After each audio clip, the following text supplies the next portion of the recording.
Hello. I hope you're doing very, very, very, very, very well. Today, this morning, literally first thing, I'm gonna be a little bit spacey, more than normal. I know.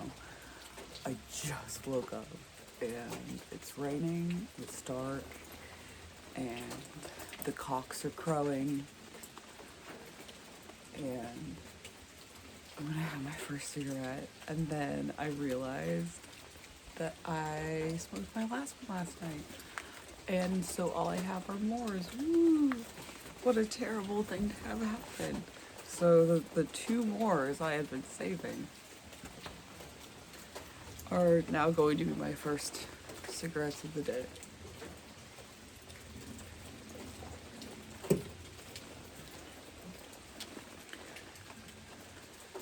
What a way to start today. What a way to start the day. That actually means today has to be amazing. Yeah, this is... Oh. It's... Oh, shit. Oh, I'm sorry. I'm sorry. I didn't fully button my shirt. I'm more of a mess than usual. It's pretty cold. I have really fluffy hair. This is just what you get first thing in the morning. You get a nerdy mess.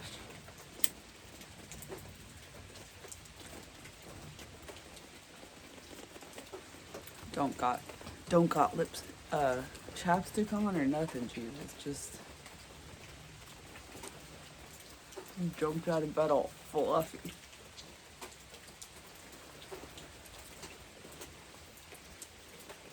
Whatever. What you see is what you get. My weird little pumpkins. These look like toadstools.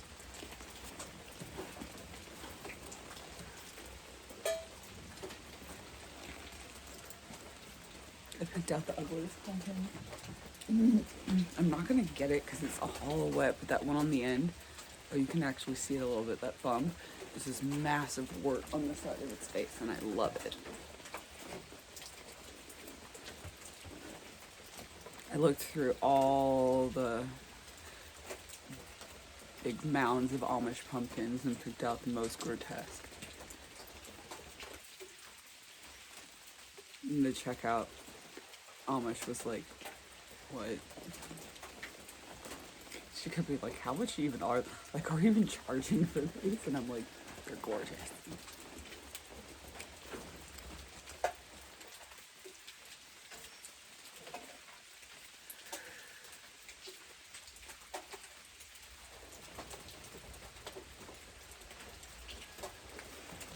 So in the mornings, my first inclination is to shut up and stare at the trees. So I'm going very against my actual morning routine right now.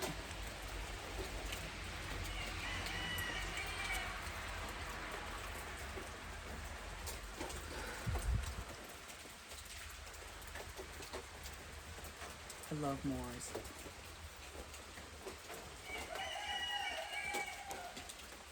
Both of my roosters are crowing.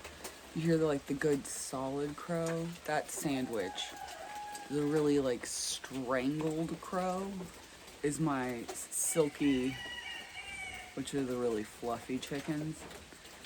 And his name is Pickle. And you say, but Lindsay, you're not really supposed to be able to have more than one rooster if you have hens because they'll fight over them. No, Sandwich, the normal rooster, knows there's something very unique and special about Pickle. So Sandwich just completely ignores Pickle. He's like, that thing, that doesn't even count as a rooster. That thing can just walk around here. It doesn't bother me. Which I guess is completely true and fair, because I've been hatching a lot of chicks lately, and if they were fathered by Pickle, who is a silkie, who has very fuzzy legs and feet. Some of the chicks would have fuzzy legs and feet. Pickle's not bothering any of these chicks. So I think that's why Sandwich is like, I don't know what that is, but it can just wander around. It's not doing anything to interfere with what I want to do. He's just a fuzzy entity that I feed. I'm actually a little farmer, a lot farmer. So I'm actually not that into feeding animals and like keeping animals that aren't dogs, that don't have a real purpose. Except for Pickle. Pickle's amazing. I'll feed Pickle his whole life and he'll never do anything beneficial for me other than just look ridiculous. Which is beneficial to me. He brings me great joy. He's also too dumb to go in the run. So when it rains, like it's raining right now, he won't go in. I mean, he's too dumb to go in the coop. Sorry, Stoller. He's too dumb to go in the coop. So when it rains, he just stays outside. And all of his fluffiness gets soaked. And he just looks so pathetic. But then he dries out and gets like massive fluffiness. He's just a white fluffy ball. And he's just adorable.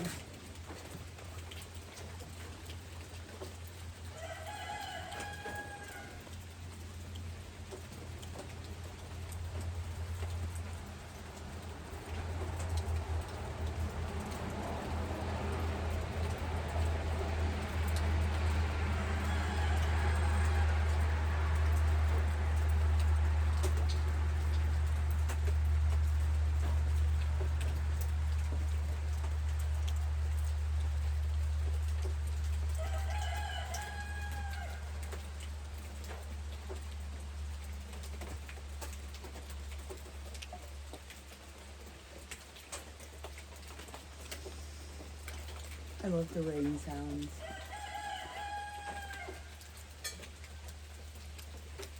It's been really rainy and overcast the past 2 days. Oh, this bitch. So normally I'll let Sophie out with me, but I didn't this morning, and now she's in the cabin pissed. She can just steal. Fine.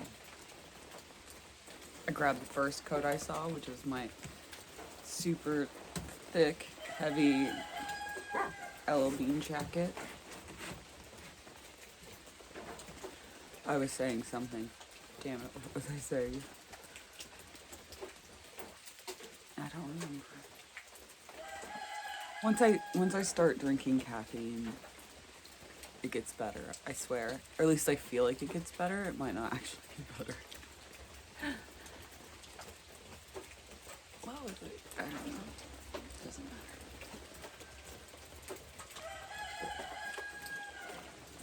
matter. Oh yeah, so it's been raining and overcast, so the lights and everything have been running on battery power since I'm fully solar. But this afternoon and the rest of the week is supposed to be sunny, so I can recharge all that. It always gets a little iffy when there have been like too many overcast days. I'm like, is the power gonna be okay? Is it good? There are always a couple times, usually in the winter, where I have to run the generator, and then I'm like, damn it. But 99% of the time, that solar setup's enough for the cabin, and the one for the house is way bigger, so it's fine.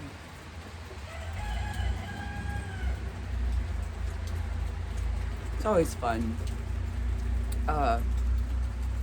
This has only happened like once or twice. Like when it's freezing and you wake up and it's like the heaters run off propane, so that's okay. Don't wake up freezing. But like you go to turn on the light and it's dark, or there's snow or cold rain in the wintertime, and then you're like, the light doesn't turn on. You have to go outside and pour gasoline in the generator and start it up. It's fun. the dark side of it's the literal dark side of off-grid living. It's okay. There are worse things. There are far worse things.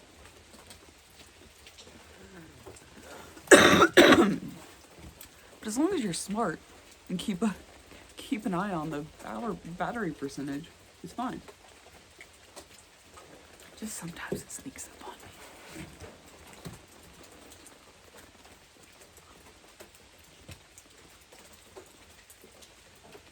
I have no idea how I'm gonna get more Moors. I guess the most sensible thing would be to order them to a shop in Louisville and pick them up when I'm in Louisville. I just don't know if I could even convince, like, the Smoke Shack, which is a shed, or any of the places around here to, I just threw on, like, plastic shoes, so, because it's raining. To order, do you see? I'll be like, I know they're really expensive cigarettes. I know that if I don't buy them, oh, they probably would as long as I paid for them up front. Because they wouldn't want to order them because no one else here would buy them. But as long as I paid for them up front, they probably would. I guess I should label this first and second cigarette of the day. I'm gonna have to get in the car and go get more. I guess I could go all the way to the smoke shack.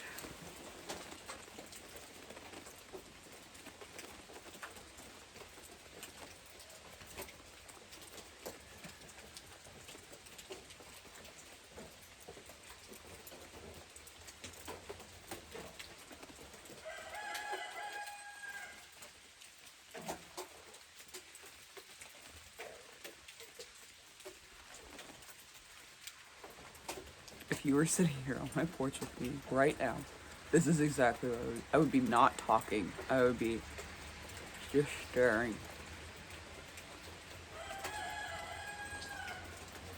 Probably with a creepy little smile, just like, ask Kelly. That's what I do to her in the mornings when she gets up. And normally I get up before her and I'll just be like, I will be back. And she knows that means I will be drinking an energy drink and smoking cigarettes outside of wherever we are, whatever hotel in whatever country, or on her porch, or on my porch. I do this every morning and have for years. It is how I wake up. I've actually not had a morning where I haven't done this in years. And I don't know what would it do to my day if I didn't source an energy drink and scrounge up cigarettes like a little animal to start my day. I don't know. I'd probably just stay in bed all day. But yeah, I don't know. I don't want to know. Be very tired and grumpy.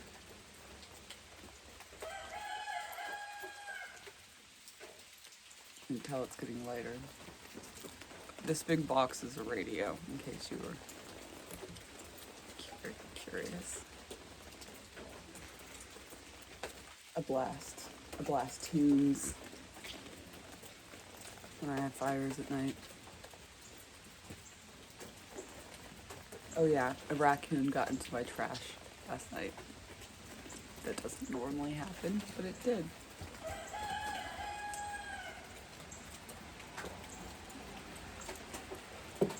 At least it wasn't a black bear, which we have around here. But they are very, I'm careful to not put food outside.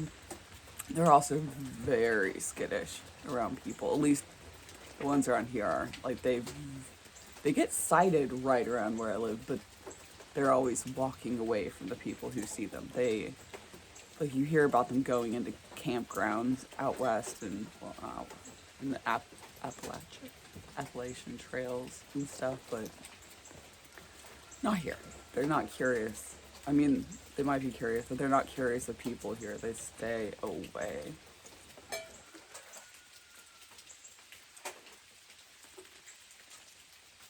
It's probably smart.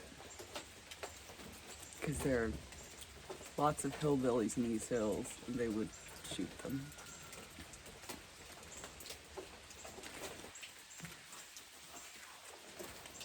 I guess I'm one of the hillbillies.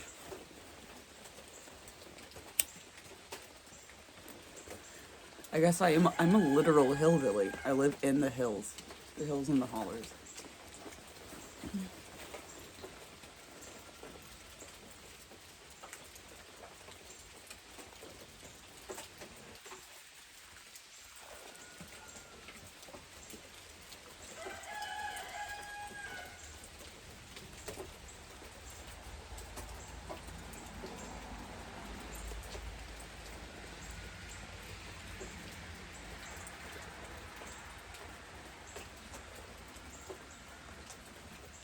There's no way Moors have always been this good. I think these aged ones, these are like 3%, are particularly smooth and good, and I will miss them. And when I order more, I'm gonna be like, these weren't as good as the ones I aged. I guess they really are like little cigars. I should put them in the humidor.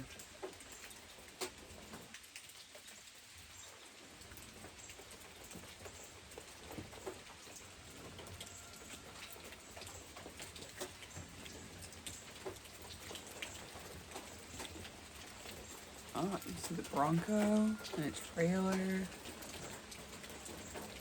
And lots of woods. And there's a big hill up there. And there's a big hill going down.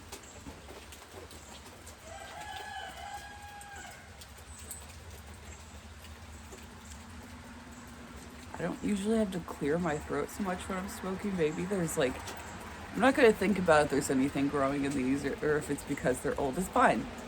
It's fine. Everything's fine.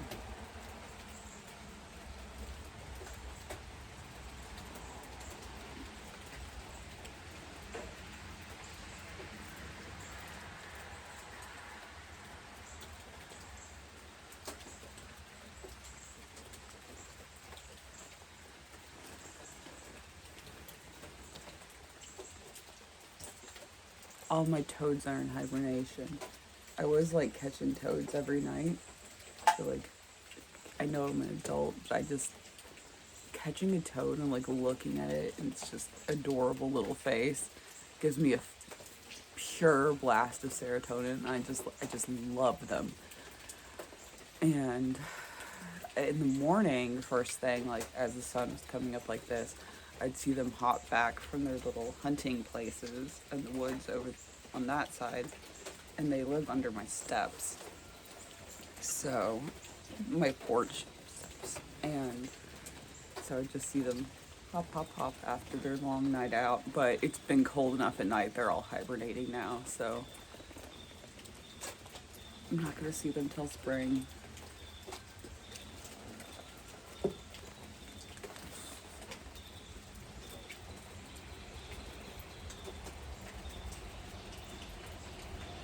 Oh well.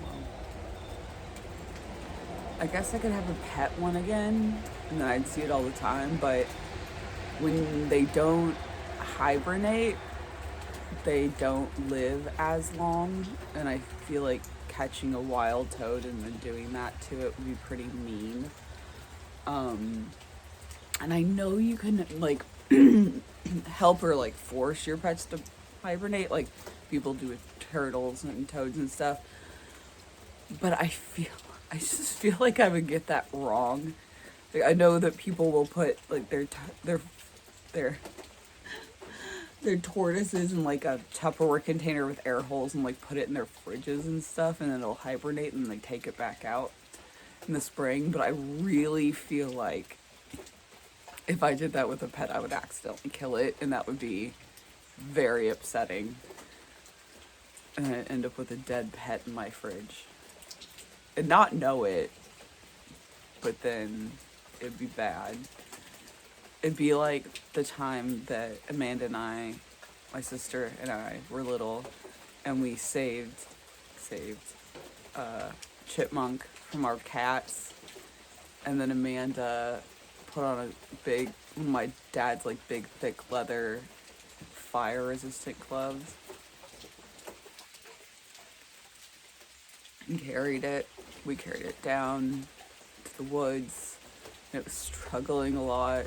We were trying to save this thing. We saved it from the cats, and then when we got to the edge of the woods, she was like, "Be free!" And then it like fell because she had accidentally squeezed it to death. She was like, "Be free!" So I feel like if I had a toad or turtle or something that I tried to make hibernate, I'd be like, "Hello, little buddy, be free! Like it's springtime." And then I'd be like, "Oh shit, you're not free. You've been dead." So I guess I would have a pet toad or something if I found one that was like missing arms or something, like something that wouldn't be able to continue to live very long outside. I guess not forcing it to hibernate would be better than whatever would happen to it in nature, but unless I find a severely deformed animal, I'll just let them live outside. I did have a toad that lived 3 years. She was an adult when I caught her, so I tell myself she died of natural causes after those 3 years. And she was a wonderful pet, but she probably would have, in hindsight, she would have been fine if I had left her alone. I was dumb.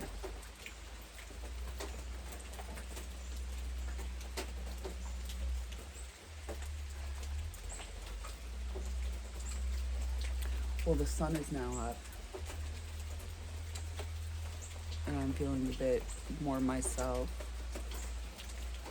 Thank you for waking up with me and sharing the first two questionably accidentally aged. I found these in my glove box several months ago, and I got really excited.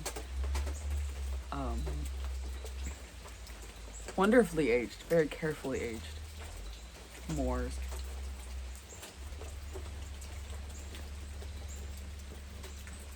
But I will see you next time, and I hope you have a wonderful day.